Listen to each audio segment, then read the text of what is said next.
નમસ્કાર દર્શક મિત્રો, હું છું યશ. આપ જોઈ રહ્યા છો ન્યૂઝ ફોર ઇન્ડિયા ગુજરાતનું ગૌરવ. સમાચારમાં આગળ વાત કરીએ.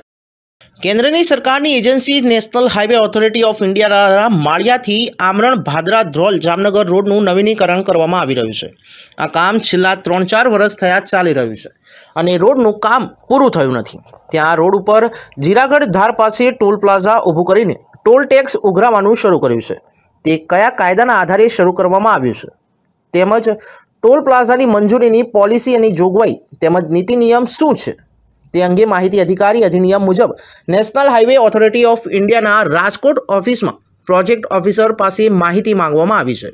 ત્યારે ભૂતકાળમાં એક સંસ્થાની જાહેર હિતની અરજીમાં નામદાર સુપ્રીમ કોર્ટ દ્વારા તીખી પ્રતિક્રિયા આપતા જણાવ્યું હતું કે સરકાર સારા રોડ રસ્તા પૂરા પાડી નથી, ત્યારે ટોલ ટેક્સ શા માટે, તેવું નેશનલ હાઈવે ઓથોરિટી ઓફ ઇન્ડિયાને સવાલ કર્યો હતો. ત્યારે આ માળિયાના થી જામનગર સુધીના રોડમાં અનેક ઠેકાણે રોડ અધૂરો પડ્યો છે. રોડમાં જોખમરૂપ આડા અવડા વાહનોની અવર જવર રહે છે. ત્યારે હમણાં જ એક ભારે વાહને રિક્ષાને અડફેટે લેતા એક મહિલાનું મોત થયું છે. હાઈવે ઓથોરિટી ઓફ ઇન્ડિયાનું જે રોડનું કામ ચાલી રહ્યું છે જ્યાં 0 ગ્રાઉન્ડ ઉપર ઉપર છે અને જ્યાં સામે જ દેખાય છે તે ટોલ નાકું છે, પણ રોડની સુવિધા ન હોય ત્યારે ટોલ નાકું કેમ, એવો એક નામદાર સુપ્રીમ કોર્ટે જાહેરિતની અરજીમાં સવાલ ઉઠાવ્યો હતો.